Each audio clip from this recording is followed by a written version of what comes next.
Us and welcome back. Good morning. My good name is Sakwa, and this is hashtag Why in the Morning. You can find us on social media at Y244 channel. The hashtag is Why in the Morning on all socials. So ensure you let us know where you're watching us from, because in this sit-down last conversation of the day, you're delving into an interesting conversation with who? Joshua Okayo. He's a dynamic youth leader, now a human rights activist, also a lawyer by profession. He studied at the Kenya School of Law. He first of all came into prominence or into the limelight during the anti-finance bill protests that happened last year for his active participation and stance on demand for justice. He later on was abducted, something that created a lot of panic and scare to his close allies, friends, and families, I believe, as well. Today, we get up close and personal with Joshua Okayo. Good morning to you, bro. Good morning, bro. How are you? I'm fantastic. Great to meet you in person after seeing you on social media and doing rounds with the likes of Kina Hanifa, Kazma Makori, who else? Murara Kebaso, you know. But at some point, you'll tell me how, or what are your thoughts on them. So let's get to know you a little bit. Where did you grow up from? What was your childhood like? What were the things that happened to you as a child that shaped you as this, I'd say, vibrant and enthusiastic leader who's now making rounds in this Gen Z space and this dispensation of seeking and advocating for justice, especially at a time like this when a lot is happening in our country? Yeah. Wow, that's quite a lot of questions. I grew up in Uyoma. For anyone who knows Uyoma, right? Uyoma is a village in Siaya County, Rarieda constituency. Yeah. And if you're someone who's read a little bit, yeah, then you've read Margaret Ogola's The River and the Source. So Uyoma appears there. I think it was a set book at some point. Yeah, it was a set book. So that is the only place that Uyoma appears, in a book. Right. But that's where I grew up from when I was a kid, right, to high school. Yeah. How's your family structure like? Like present father, present mother, siblings? How many are you? So I was told we were 7. This is what I was told. Oh, we were told. 7. Okay. Yeah. Apparently, our second born died before I was born, and I came to be born somewhere between 1998 and 1999. I don't know exactly when. Yeah. That's also some story. A little bit confusing and skewed, kidogo. So it's a bit skewed. So I was born into a family of. Now, when I was born, we were 5. Yeah. It started off from 7, and then not 5. Sorry, 4. Then I was born. Somebody died. So we were. Well, they were 3. There were 3. Okay. I came. We were 4. Okay. Then after me, there was a boy, Victor, and then another boy, Eddie. Right. Unfortunately, the last 2 died again. So Victor died in 2005 while still very young. Yeah. Had not joined school. Right. But Eddie died the other day in 2022. He died in water in Lake Victoria. Yeah. You see, if you grow up in the village, yeah, we go swimming a lot, and sometimes it's very unlucky. You never come back. So you're the 3rd born or the 4th? So I was the 3rd last. 3rd last, okay. Remember, before me there were 3. Right, okay. So then I was 4th. Right. Then we have 2 more. 2 more behind you. 2 more behind right. me. So how is the relationship with your younger siblings now? There's no elder one at the moment. No, there are. There are elder ones, yeah. So how's how's your relationship in between? You're growing up as a middle child, I believe, yeah. Immediately before me is a girl. Okay. So Mercy and I were not very good friends. Why? But of course, not enemies. Not enemies. We were just there. Just the normal sibling. Just the normal sibling, okay. Right, yeah, we were just there. It's not like I liked her so much. Right. Yeah. And it's funny because she was the only girl. Wow. She is the only girl. Okay. Now, I had more problems with now George. The one before Mercy. Yeah. Why? I don't know. We were boys that follow each other or something. I don't know. Yeah. There's always something with the boys. There's always something. With the boys. So we always had wrangles, you know, and the fact that I think my mother sort of at some point had more attention on me as a boy. Of course, our girl Mercy was a bit, you know, more reserved because everything was taken care of. Actually, in our family, the boys did the job. Oh, they were the ones The going to boys the did kitchen. everything. We went to the kitchen. utensils. We washed utensils. We did all this. Right. And most times it was the youngest of the, not the youngest, second youngest of the boys, because I was too young to go to the kitchen. Yeah. Now George would do it. Can only imagine. Because he was the one old enough, Yeah. but the youngest at the same time. Uh-huh. So I think that is why we always quarreled. And I remember growing up at some point, Right. you know, we ran around. George could chase me and all that, and I could run to my mother and tell her. You report. You see, I report. Wala hiyo nasumbua. Ya umekataa kunipea simu na nitaambia mama ulikuwa unaongea. Vitu kama hizo. So Yeah. it was just a Interesting, it was just a funny, interesting childhood. Childhood, yeah. What about your personality? Say, especially now when you started knowing yourself, because I believe as a child, it occurs to a certain age where you start discovering that you can talk, you can argue, you voice your concerns, and you give opinions. Like me, I used to be very opinionated, and I think that pushed me even to media a lot. Yeah. So what was your personality like? Were you nonchalant and chillaxed, or loud, bubbly, and outgoing? Something funny happened. In my family, I'm the darkest. Oh, in terms of complexion? Yes, in terms of complexion. Right. So actually, I'm the only dark one. The other ones are a bit light, you know, chocolate, dini, chocolate mzuri. Okay. So, George, again. Sorry, bro. Leo utalala home. I loved football. Right. Really much.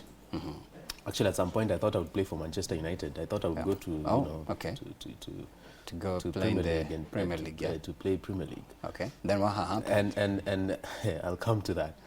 But before even I started playing in school and all, I was playing at home. And so I was in class 3, class 4 thereabout, and we were playing, you know, the Ligindogo, where we play the Uven whatever. Yeah. In my Luya dialect, we call it Lifundo. Lifundo. Yes. We call it Ajuala. Or Juala. Ajuala. Yeah. So we used to play Ajuala, and I at first I was a goalkeeper. Right. And so we used to do these penalty shots. And George always played penalty shots, serious ndukis. And so he would play, and then I grab all of them. So alikuwa nakasirika. Oh, At the same time, we were playing with another guy called Elvins. So Elvins was also a goalkeeper. So we used to used to interchange while George plays the ball. yeah. So George alikuwa nakasirika because I was a good goalkeeper. So at some point he called me, hata wewe ndo the darkest. You see, we bana, you are dark. Umeleta giza. Unamaliza giza kwa family. Ile mchongano. And then he used to compare me to the other guys. So I was saying, unanyonya stima, unanyonya. George was saying, ati Elvins, at least Elvins, okay, both of you are dark. But at least Elvis is smooth dark. At least yeye ni mbaya lakini si mbaya. At least yeye ni black but smooth. Sasa wewe ni dark lakini rough. You see, that's okay. That's what he told me. You see, as a kid, if someone tells you that, you start feeling like, hey, kwani am I not enough? Actually, very true. Yeah. Yeah. Did that make you feel some type of way as a child? So as a child, I grew up thinking that being as dark as I was wrong. Yeah. Okay. And it was not normal. And how did it shape your mindset now, entering into your early adult life? I think it stayed with me for some time. Did it give you some insecurity in terms of appearing in the public, quite a approaching women? You know. Actually, I used to sometimes, you see a woman and you want to approach, but you remember, I'm dark. Darker than everyone at home. So your self-esteem was a little bit down. So myself, not a little bit. Was down. Quite a bit. In fact, it was not there. It was not there. Because someone kept reminding me that I was darker than everyone else in the family. Yeah. But look at you now, you're on TV everywhere. I didn't know what was wrong with that. So I kept asking myself. Yeah. I was not one to open up so much. Yeah. Even now. And how did you become a lawyer, though? So you know, I didn't even ask my mother if being dark was wrong. Was an issue. It was an issue. But what was mom and dad while all those things are happening? Because I'm also trying to see, because this is some sort of like a bullying coming through for you. But then the role of mom and dad is to continue farming and assuring you that you're just fine. And you see, I never spoke, so they never knew that this was going on. All right, you I never are an introvert. Yeah. So it happened there in the fields and out there. Yeah. So now you get where I don't know whether to call it hate or the hate was coming from. So that is what happened. Okay. So I grew up with a little broken, what is it called? Low self-esteem. Low self-esteem. Or feeling ashamed and even scared. Feeling ashamed and feeling that everyone else is better than me in the family. But out there, I knew I was the best because since I joined primary, I was always number one. Of course, maybe it's because of the school I went to. Yeah, you'll tell us. But that notwithstanding, I was still number one. Yeah. So at least in here, my self-esteem was down. But something else built my self-esteem the other side. Yeah. You know, in school. Yeah. And getting to high school now, how was the high school experience for you before university now? If you had to combine the two experiences, and most memorable. High school and university. Yeah. I have so many. When I got to high school, Form 1, there's this teacher, I can't remember his name. High school. It was Mr. Is it Mr. Omondo? But people used to call him Beast. So was he a math teacher or a chemistry? No, was a chemistry teacher. So Mr. Omondo was a chemistry teacher, and he was our class teacher. Right. I was in Form 1 Orange. Okay. Miranda High School. Oh, shout out.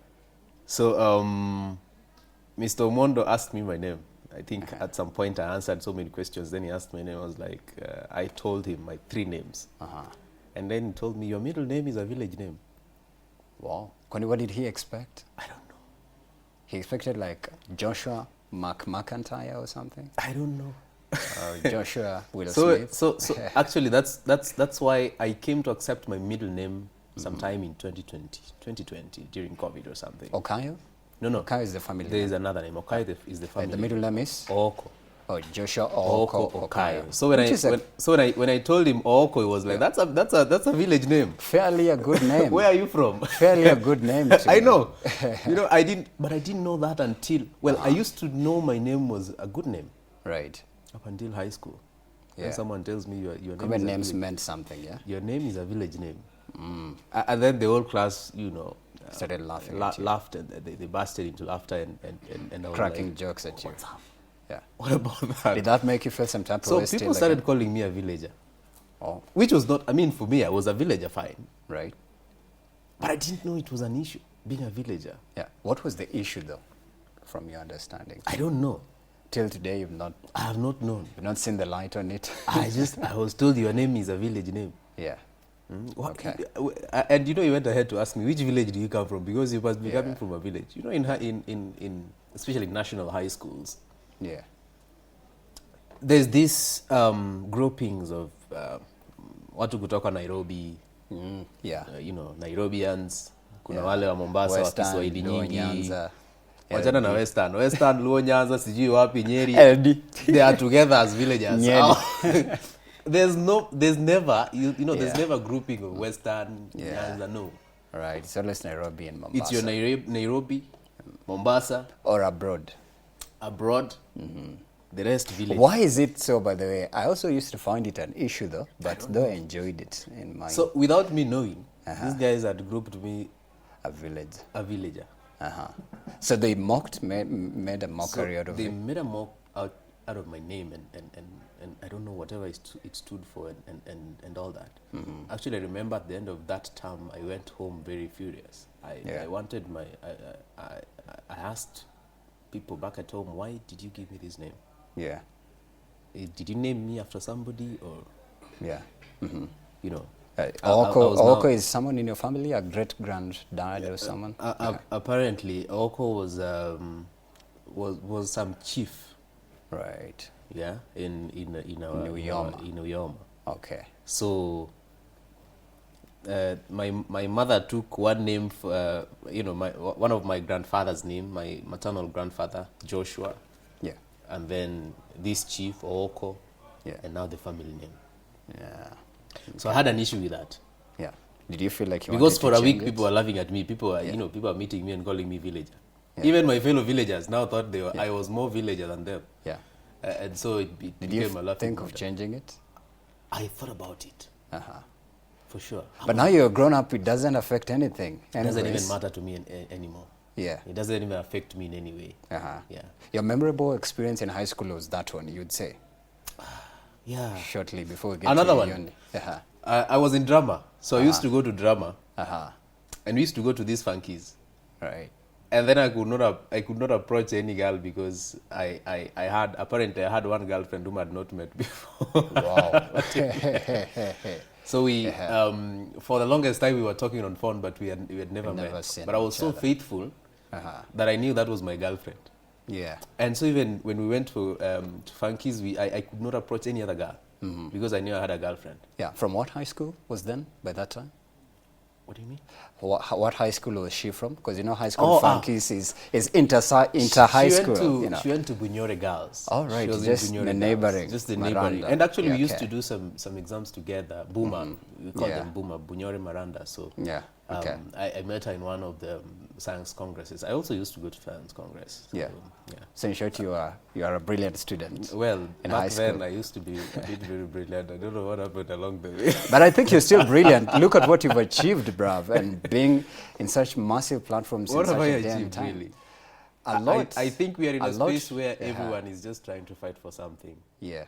And To the outside person, it looks like you've accomplished a lot. Even being you, I believe you are a president. You served as a president. Yeah, Kenya School of Law. Kenya School of Law. That's a great Some of the accomplishment, things, you'd say. You see, when I sit down and think about myself and the self-esteem that I lost back then when someone called me the darkest. Yeah. I try to compare and contrast. I'm like, when you look at it, how does it make you feel in your mind?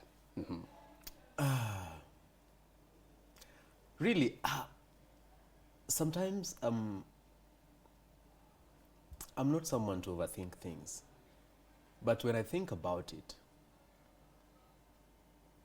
it makes me actually get to the shoes of any young child who's going through anything. Could be any other thing. Maybe they're not the blackest or the darkest, but they just have some insecurities. Yeah. And it makes me want to get to everyone's shoes, every young person's shoes, and tell them, look, that doesn't matter. Okay. It doesn't matter. Whatever matters is what you believe in, what you want to achieve, where you want to get to, and the passion that drives you. Yeah. All the other things, you have no control over them. Because I didn't tell my parents to give birth to me dark. Yeah. So they bore me. Yeah. I didn't have control of my parents. I didn't have control of which family I come into. Yeah. And so that should not actually determine who you become. Yeah. It's all a matter of time. Yeah. Before Everything gets have better. everything gets better. You Eventually. have a blank slate and everyone starts from there. So you be you. Yeah. Whatever it is you're suffering from or whatever insecurity could be. The rest will Go right adjust. ahead. Do what you can. The rest will adjust. You're able later. to conquer no matter what. Amen. Hallelujah. Now talk about how you become a president at KSL in the Student Governing Council. Yeah. Okay, talk about it. Let How me- did it happen? Let me begin from university, from undergrad. Okay. I went to the University of Nairobi. It's important to say that. Right. Hey, please. So, Noted. Nimeandika chini. I went to the University of Nairobi. And in 2.1, second year, I was vying as the governor of law school campus. I mean, Parkland's campus law school. Right. But then something happened. Corona came.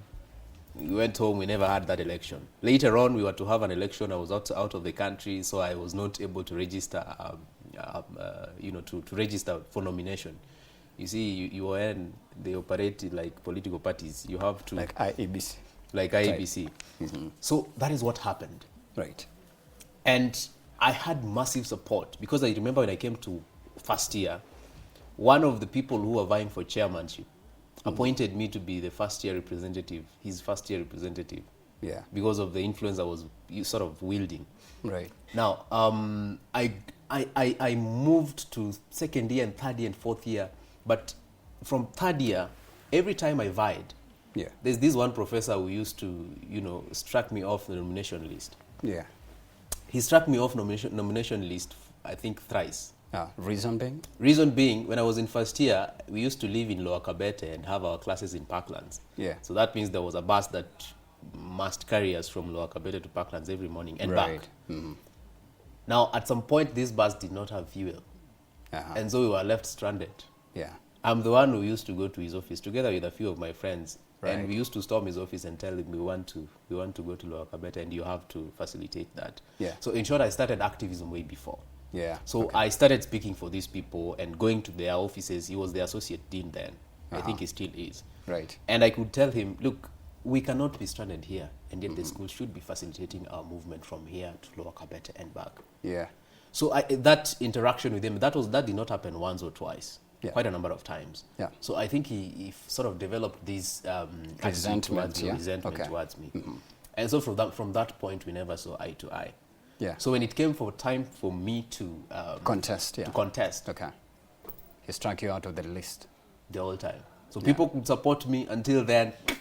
They could Yeah. just find a reason. So now when we got to KSL, Kenya School of Law, Yeah. I had all that massive support from law school, from Yeah. undergrad.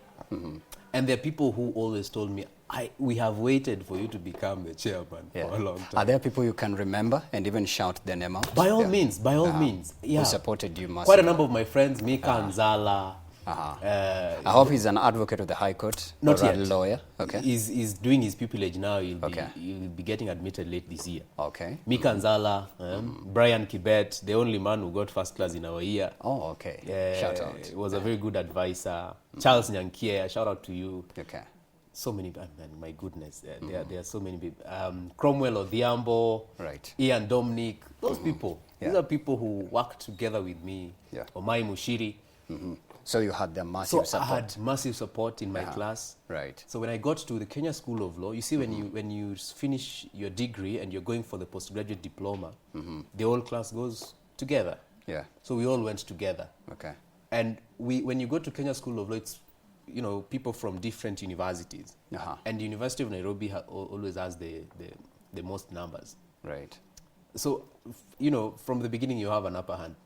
At least if you had a good name back there. Yeah. Okay, go to the elections now.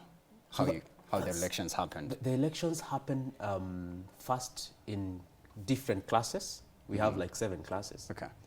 So after the 7 classes, we have delegates from those 7 classes that elects the governing council. So in my class, I was elected with 92% of the votes.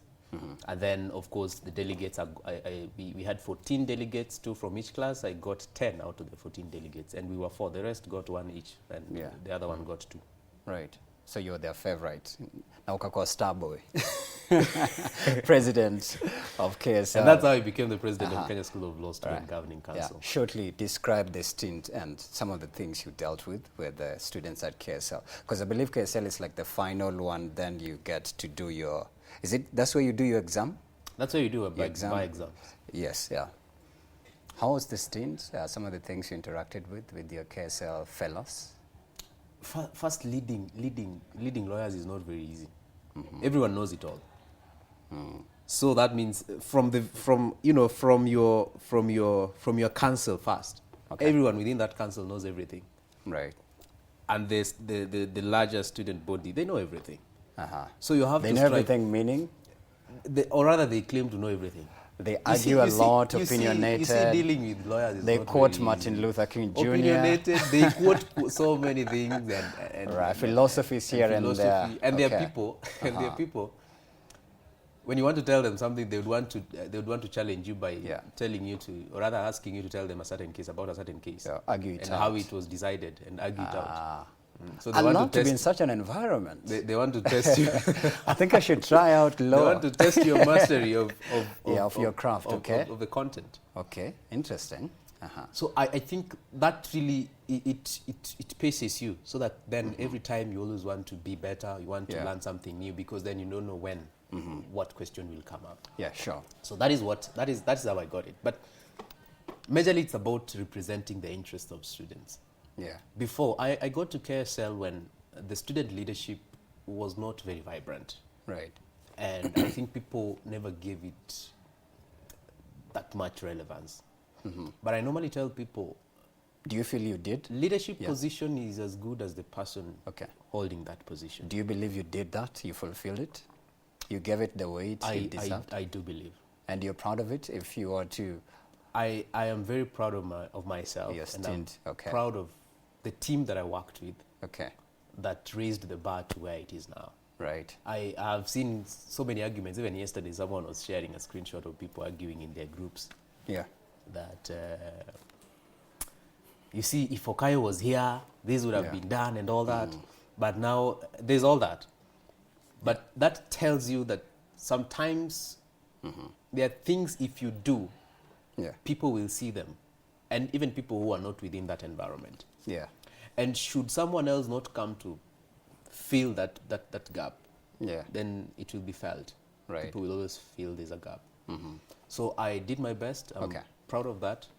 And I hope that God will give me bigger responsibilities. Amen. Hallelujah. And then now, I'm going faster because of the interest of time, because this is a live show, so we are just transitioning quick, faster. No, then come the finance bill protests last year. Yeah. I personally do believe you're among the prominent figures that took after or joined the chain of the likes of Kasbal Makore, Hanifa Aidan, Wanjiru. Then before that, there was Morara Kebaso doing his thing right there. And then something dramatic happened to you. You got abducted. Was the abduction last year or this year? Last year. Last year, yeah. So how did you, I'd say, transition or morph into becoming an advocate for the Gen Zs, since they were dubbed the Gen Z protest during the anti-finance bill? What happened in between that pushed you there? And then here you are, we have a face to the name. In between what and what? In between you being the lawyer from KSL, transitioning, now you're out here practicing, I believe, after graduating. Not yet practicing, okay. Yeah, but then hopefully that by transition. God's grace, I'll be admitted in November. Okay, amen. Now, how did you become, let's say, ingratiated into the Gen Z anti-finance bill protest? I had a friend. My friend is Nadia Ntia. So Nadia was a friend to Shad. Okay. The guy who was abducted. The guy who was abducted. Okay. So, and even Nadia was abducted at some point. They came to her house at 3 in the morning. So Nadia reached out to me. She was like, Rais.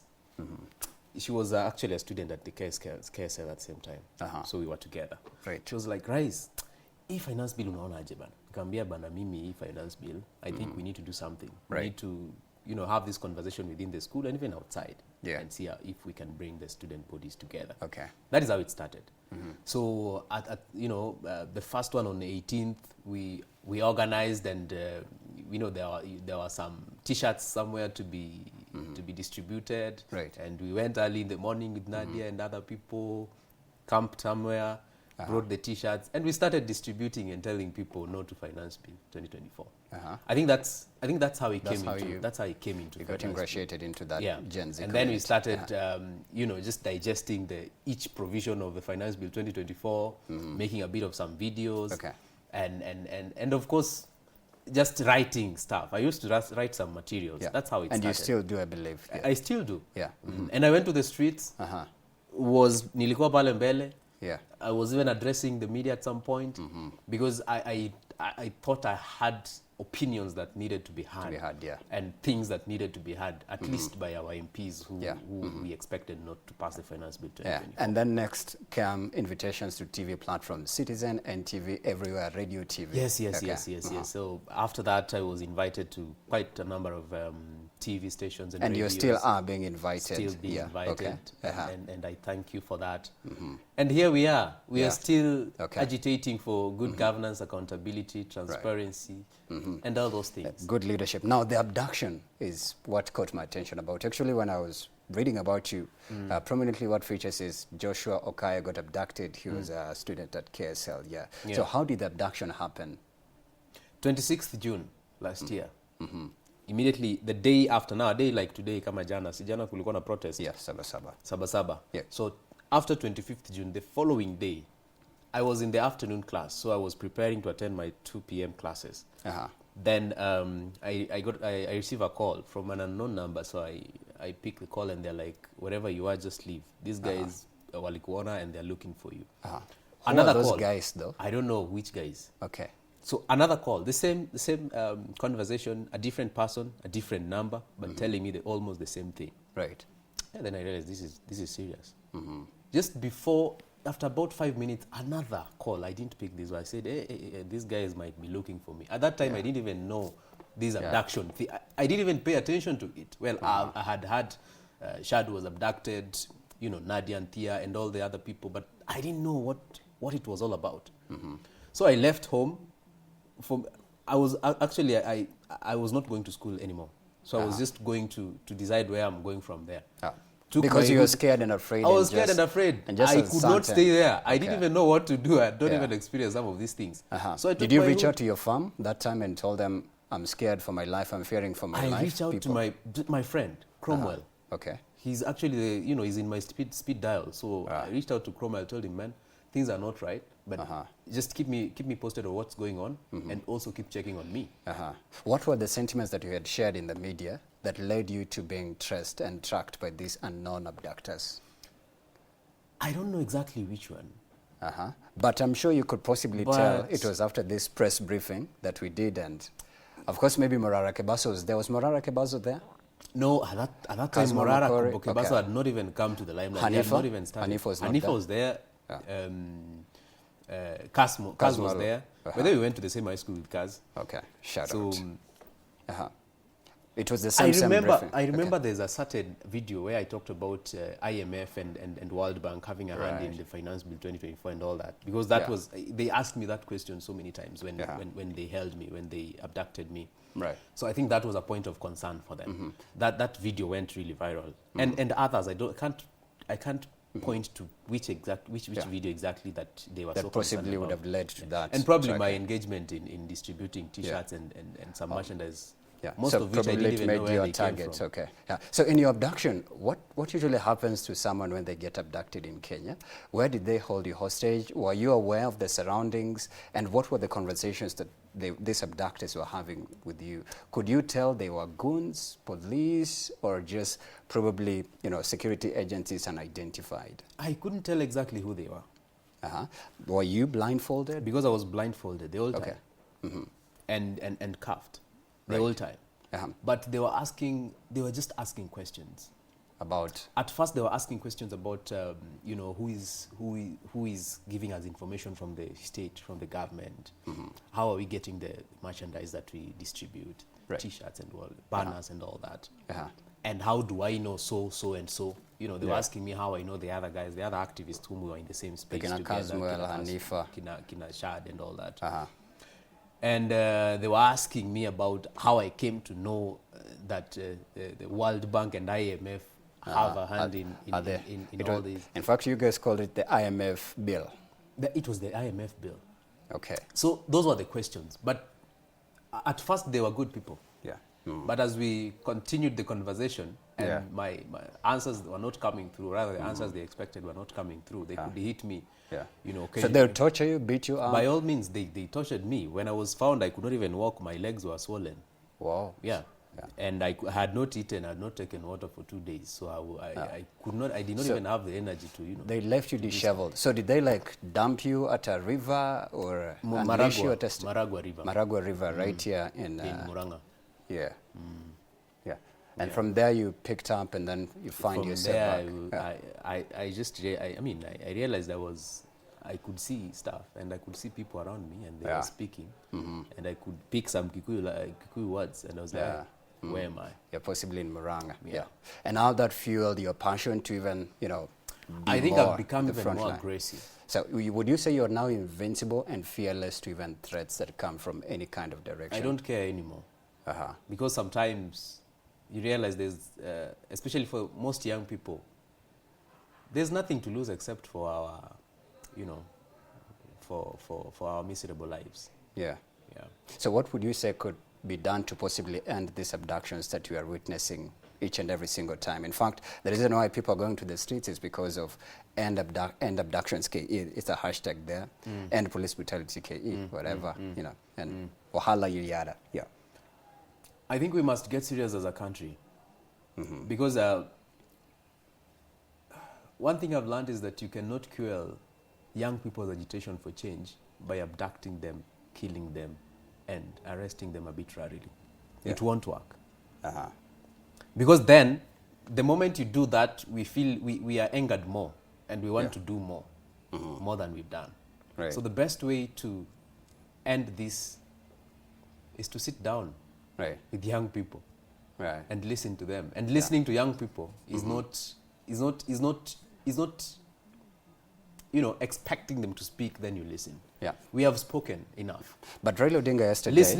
Listening to the young people means Okay. just actioning what they've been talking about. And I want to actually add in what Prime Minister, ODM leader Raila Odinga said yesterday. He says there's need for intergenerational national conclave, Do you believe that is the next course of action that's going to quash this backlash, No, that's fury, an individual. That's an it's going to individual's birth opinion. peace in the country? That's an individual's proposal.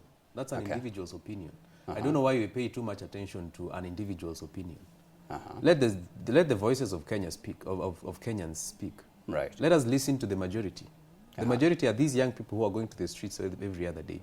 There is something we want, Right. and that thing must be delivered. Uh-huh. That is all we want. Okay. We have had discussions before. We've had dialogue. We've had NADCO. We've had, even the Krieger report came from a conversation, from a dialogue. Yeah. We've had, even BBI was a dialogue. We've had all that. Right.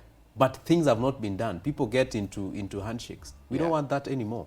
Yeah. What we want is for the state to action the things that we are talking about. Okay, let me It ask is very you, easy. Let me ask you, if President William Ruto was to reach out to you, now that you're among the prominent figures in this, prominent faces actually advocating for change in the country, he were to reach out to you and ask you, hey, Joshua, come on the table, we talk, and then maybe I can support you in channeling this energy to have young people come on board, and then we can have some sort of mediation. Would you accept it? Coming to the limelight or prominence is not by myself. It's the hand of God through people. Yeah, but So that means you, I speak for these people. No, let me just explain. I Okay. speak for these people. right? But Alright. would you say yes or no? I speak for these people. Yeah. So I'd ask them. And I know they will not accept. So I will not go. But the president is asking you. Let the president to- do the things we are talking about. to Let the ensure you president, mediate with let the the youth president since use you are his on position. the front line, yeah? Let the president use his position to end police brutality, to end these arbitrary arrests, to end abductions, to end these killings that we are seeing on the streets, to end all those things. He has the powers to do that. We Okay. don't have to sit down for the president to know that it is wrong to kill, it is wrong to abduct. We don't Right. have to. We don't have to dialogue. There are things we don't have to dialogue about. So what do you believe is the solution to what's happening in just one line? The solution to what is happening, the president knows, and the whole cabinet knows everything that the young people are agitating about. Let them take the voices of the young people seriously, all right? Okay. And implement the things that the young people are suggesting. It Yeah. is possible, it is doable, it has Right. been done elsewhere, and you expect it to be done in Kenya. Absolutely. We have like 50 seconds to go, and I have two questions. What is your reaction to Morara Kebaso throwing in the white towel? And he said he's not a part of it, he's not going to do it anymore. I have worked with Morara Kebaso. People online said he was paid and bought, and he's just now a puppet, and he's retreated. I can't speak to whether or not he's paid or bought. Uh-huh. But one thing I believe is when you start a course, you must end it. Yeah, so he's come to a close, and so for he had him to saying that exit. I can no longer I no do longer this, do it, yeah. I think that's a failure. Okay, period. Kazma Makori, he fled to the USA. He also had a lot to say. He's no I don't longer think he part fled of to it the here. USA. Well, Okay. he fled, but not. You see, when you say he fled, it's like he was avoiding something in Kenya. Okay, But he went to do his personal stuff. right. Let him do. He made a decision. of working with the ODM party. Uh-huh. I think that is the best decision according to him at the time. Yeah. So Yeah. let You're him still stick to friends his and decision. you still We are talk. still friends. We're buddies. We talk. Even yesterday we talked. Okay. You know, just looking at the Sabasaba protest and all Yeah. that. Okay. We still talk. Okay, cool. We have to exit, but let's finish off with this and then you'll see your social media. This is going to test a little bit of your emotional side and vulnerability. So you have to say, I was afraid when blah, blah, blah happened. Yeah, so it's just 10 seconds of it, so very faster. The first question is, I was afraid and scared when this and that. Okay. Yeah, so go. I was afraid and scared when. I was abducted. Okay. I'm angry when.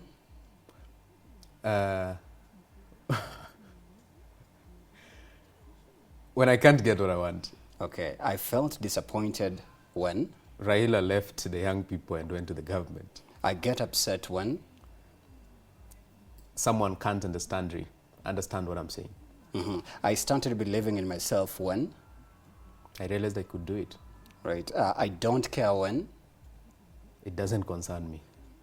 Lastly, it was not my fault when. Whew.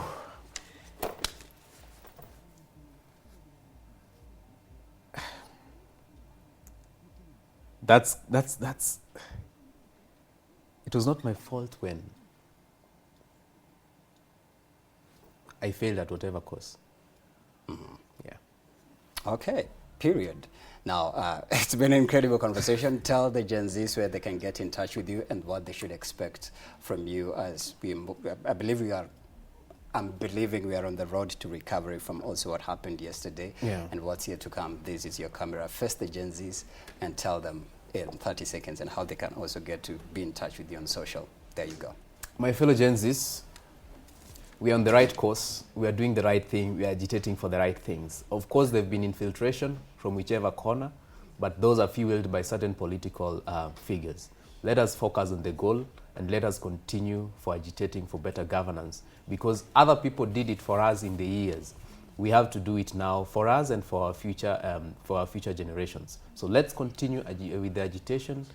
Let us focus on the goal, and we should not destroy anyone's property. We should not affect anyone's life.